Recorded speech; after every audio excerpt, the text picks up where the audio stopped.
dalawang teams natin. Who's gonna get to point number 2? Casters, pasok.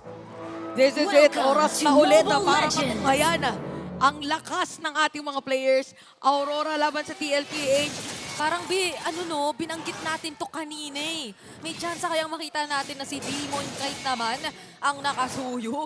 At sino mag-aakala na next game mangyayari na siya. Be careful what you wish for. Be careful talaga. Oo, kasi ito na, nakita natin. So, pinag-usapan natin before mag-start yung playoffs natin na magagamit ba? Sino ang gagamit? At Yes. kung ma-open ba yung suyo. So, third game na siya nagamit para sa ating playoffs. And yung Jushin naman ay gamit na gamit din. Actually, para sa ating pinaka-run. And emblems, parang the usual para dito sa ating mga players. Feeling ko yung typical na chaotic na naman na pwede nating makita na team fight. Kasi for Team Liquid, wala naman din silang super hard na magiging lockdown para dito kay Demon Kite. Pero hindi naman din yata yun ang magiging pinaka-idea kapag mag-engage sila dito. Kasi syempre, meron lalabanan nila rito ay match points. So kung sino man ang makakakuha dito ay napakalaking bagay na noon. Glorious Pathway, inilatag na. Sino makakaretry dito? It's going to be you, Demon Kite, siya ang unang tutumba. At mukhang yung Circling Eagle ay gagamitin para makatakas na lang muna dahil yung Crimson Beacon, inilatag na. Napakaraming ginamit pati yung Primal Wrath ay hindi napapansinin muna ng TLPH. And that's 2 members down para sa side ng Aurora. Pero makikita natin para dito sa side ng Aurora naman ay nakakuha sila ng turtle. So nakakapalitan lang din ulit. But so far in terms of sabihin na nating team fight, talagang yung pagkadikit-dikit ng Damage, pero mukhang ito na yung time na baka unti-unti nang maghanap ng engage ang Aurora MLBB. So doble ingat kung ikaw ang Team Liquid Philippines. Pero nangyayari talaga yung sinasabi mo na natahimik muna. O parang 4-1 nga sila ngayon eh. Parang sinasamahan muna nila si Doming para magdo-double lane, parang hatid sundo. Oo, Yun ang talagang natansya ito ng Team Liquid Philippines. Pero this time naman, Aurora MLBB, sila yung medyo nakapalibot talaga dito sa ating bandang third and hit. At makakasama na si Doming this time. So tingnan natin kung ano yung magiging development. Nahila! Kasi sasaluhin ni JP lahat mula Divine Judgment hanggang doon sa Venus Range. Nandito na rin yung Glorious Pathway, inilatag na. Pero Circling Eagle mukhang kay Sanford lang, nakapuntir niya. At ngayon naman, sino ba ang susunod na tutumpa? Mukhang that's going to be Edward. Grabe si Sanji, pumasok ito Crimson Beacon. At ang daming sinalo ng mga bala ng TLPH. Pero magiging palitan natin 3-4-3. Double kill para rito kay Domeng. At mukhang makakalabang pangayata ng kaunti ang Aurora MLBB dito. Flicker para kay Benny Cutie. Okay, so nakita natin nakapag-free hit si Domeng. 3-0-1 by the way kay Domeng dito. So tumaas na yung goal ni Domeng and wala yata nakapansin for the players. Napili talaga yung kanyang Circling Eagle at ginamit ko yung flicker para mapadiin. Teka lang, gusto talagang ilaban ito. Kaso naiwasan niya tayo niya sa Awan Force at sinalo niya yung Niners Apathy! Oh my goodness! Doming is on fire. Parang kaya ko to eh. Parang nasipat ko to. Nagamit ko to ng mga ilang beses. Kaya kabisado niya kung saan ilaland yung kanyang bala. Even yung mga bala kanina. Teka lang, harap-harapang sniper yun na ipinakita ni Doming. Pero teka lang, hindi pa pala nagtatapos na naman ang ating laban kasi si Sanford na naman dito yung huhulihin. Kaso sumasakit na rin yung damage paunti-unti ng Aurora MLBB. Pero si Rene J yata, magiging kapalit na sundo pa naman ni JP, si Sanford. At nandito na naman si Benny Cutie with the Zaman for si Edward na yung susunod na target na malibag pa doon ng Lantern Flare. At mababawasan ng 2 miyembro ngayon ng Aurora at ang laban ay nagpapatuloy pa nga. Kaso masakit si Demon Kite at may triple kill si Carlito. Grabe yung sagutan dito ng mga junglers natin. Lahat ng mga players ngayon talagang nagse-step up every time na merong team fight. Pero for TLPH, diretso doon sa may turtle lamang pa rin sila pagdating sa gold. Pero makikita natin na yung mga players natin is fully aware of the potential ng kanilang mga heroes. So kung okay na hindi mo na umuwi ay talaga nagsistay sila sa team fight. But you really have to comment yung naging backupan na nangyari dito. And Carl DC, si Karo rito ay 6-1-2. So perfect KDA siya. Para sa game, parang na-miss niya atang gumamit ng Nolan. Masayang-masaya si Carlito ngayon. Pero may isa pang masaya sa Aurora, tingin ko eh.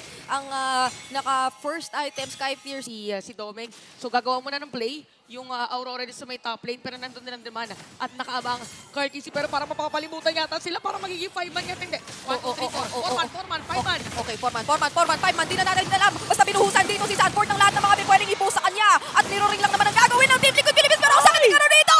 Isang hit na lang! Si Domeng! Habulin ba niya? Kasi medyo depensado naman, no? Okay, hindi nahabulin. Pero tinatry ikutan at mukhang dito na nagtatapos ang habulan. Hindi na muna magtutuloy si Carl unless si Yue ang gusto! At sakit, pero para mati-terrify si Carl DC dito, mawala ng buhay. Ginamit niya Circling Eagle para makatakas. At ito na nga mga players na TLPH para mabibigyan na yata si Edward. Benny Cutie biglang sumayaw. Okay, at nandoon kamuntikan din makabato ng ilang bala si Domeng. Pero alam na ng Team Liquid na hindi na sila pwedeng magbabad. So out kung out. Pero grabe yung salubungan mula sa kabilang... Saan ba? Okay. Ituro mo. Oo. At ang tinuturo ngayon ay si Rene J ay nakikita natin dito sa side Oo, ng oo. Aurora. Ginamit yung Glorious Pathway. At gusto na naman kuhain dito si Sanford kaso napalibag lang si Rene J. Nabawian doon. At sapat na pala yung oras para makapag-lord si Carlito. Ang bilis ng nagiging takbo ng laban ngayon. Pwede yung kanyang Oo. Crimson Beacon na talagang magpo-front siya. Ah. Tapos lumilipad ka na, meron ka pang highway. So, grabe naman yung gigil dito. Kaso nga lang mukhang nasaktuhan si Carolito. Pero yun na yata yung inaasam-asam nila na shutdown onto Domeng. Pero kapalit nun ay yung jungler din ng Team Liquid Philippines. Sabi natin parang yung mga marksman ay mostly sa late game eh. Uh-huh. Pero yung mga marksman, mga golden natin, para kayo pa lang. At speaking of, si Demon kahit makakakuha ng kill si Benny Cutie, makikita rin nila. Ilalaban pa ba ito ni Benny Cutie at Isaji kasi dadalawa na lang natitirang miyembro at mukhang makakakuha ng magandang bawi ngayon ang Aurora. So kahit pa sabihin natin tumatapang ang Team Liquid, kailangan mong respetuhin yung bawi ng Aurora. Hindi ko na alam kung ano nangyayari, nalilito na rin yung tenga ko sa sigaw. Ayan! Ayan. Pagkasab, sigaw ng Aurora, sumigaw agad yung TLPH. Oo nga eh, hindi. Oh, naririnig nyo ha? O di ba nagpapalakasan sila? Sinigaw palalo! Sige lang! At ang sigaw ng taong bayan, wala mo ng teamfight. Ang sigaw ng taong bayan ay mag-cheer muna sila. Oo, grabe si ano. Meron sila mga cheerleader ngayon, si Carly at si Mima Oo Tars. nga eh, grabe ang kanilang naging palag kung palag kanina eh, no? Kung mababalikan natin prior to this series, mainit, maski yung community natin, palag. So, natatranslate yun at mukhang pinapasa ng maigi ng Yung energy, mga no? fanbase yung energy Oo, nila. so parang yung mga klase ng energy ball. Kung dati ang energy ball, itataas mo yung kamay mo. Ngayon, isisigaw mo. Yes. Ayan na. Oo, okay. Okay. Nagpapakiramdaman lang. Okay. Kung kanina nakakataasan ng balahibo, ito, diretso. Mhm. Ang isa sa mga siguro na observe natin ginagawa din paulit-ulit ng Aurora MLBB ay dahil siguro din ganito nakataas yung damage output nila, ay hindi sila so sure ay unti-unti nang nakakapa din ng Aurora MLBB yung damage nila. So, na-shutdown man ng isang beses dito si Domeng, siya pa rin yung kailangan mo rin bantayan kung ikaw ang Team Liquid Philippines. Oo, tsaka parang ano to eh, yung sabihin na natin yung damage from Benny Cutie and Cartesic, ganun din yung ginagawa ng damage from Demon Kite and Doming na Ang taas ng capability talaga ng Suyo mag-secure ng mga objectives kung ganito at ganito lang. So, probably Hero ang isa sa mga pinaka magiging hero muna, no? go-to. Parang mag-1 muna if Oo. ever na merong sumilip. Yes, options yun ng Kaso, Team Liquid. parang ang problema din dito for Team Liquid, pwede kasi biglang manghila din si Rene J pag na-reveal. Oo, yun din. Yung kahit sinong player, actually kahit si JP pwedeng bigyan, anyone ay parang advisable na bigyan kung ikaw No. ang Aurora dito kasi single target, why not make Actually. the most out of it? Pag Yes. nasa bunutan mo or natalian mo, diretsuin mo na. Oh, wag mo naman Sorry. wag mong masyadong i-action baka ako dito ang masampulan ng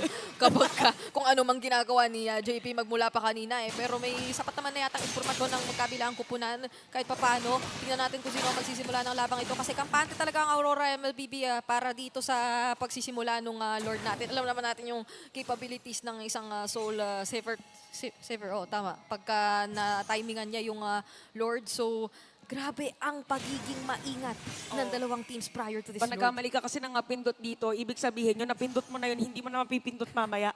So, kailangan mo maging maingat. Ibig sabihin yan, pag pinindot mo yung... Oh! Wow! The horse is flying.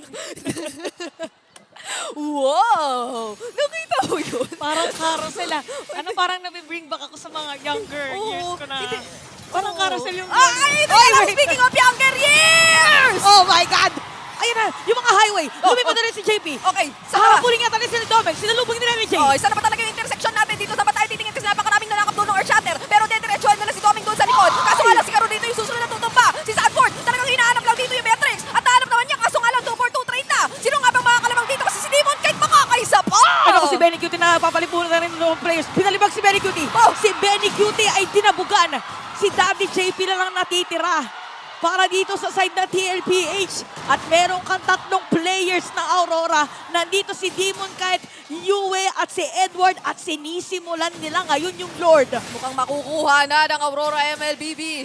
itong 12-minute Lord objective ng walang contest mula sa Team Liquid Philippines. Pero mapapababa pa naman ang death timer, so makakapag-respond sila in time for the defense. Pero isa na naman itong oportunidad para sa Aurora na makakuha ng mas malawak na control sa mapa. Balikan nga natin ang Infinix Instant Replay na yun. Ano na to eh? Medyo after na yun nung naging conceal hanap Sanji moment Akala ko ni yung Renegade. ilalagay sa instant replay nung lumipad yung highlights kanina.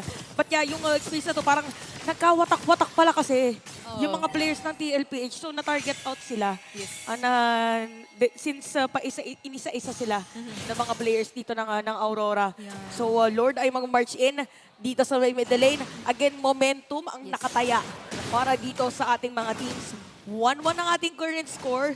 Pero yung mananalo dito is match point. Okay, yun ang isa sa mga pinakamagandang targeting na nakita natin from Aurora MLBB throughout this entire game. Pero ito na yung Glorious Pathway, inilatag na nga. Gustong harangin, gusto lang i-focus muna yung Lord Objective na nandito sa middle lane inhibitor turret ng LPH. Pero ang sakit ng atarga doon ng Bennett's Ridge, kailangan mag-guiding wind doon para malang makabalik ng konting buhay para rito kay Sanford. Pero matagumpay na mapapatumba ng Aurora MLBB yung inhibitor turret. Oh, parang masisira na rin yung Torre dito sa may bottom lane at sobrang nahihirapan ngayon ng mga players ng side ng TLPH na talagang bigyan si Domen kasi mabibigyan nila pero dalawang players yung magiging kapalit. Ginamit na naman yung Glorious by the way. Dalawa yung by the way na sinabi ko.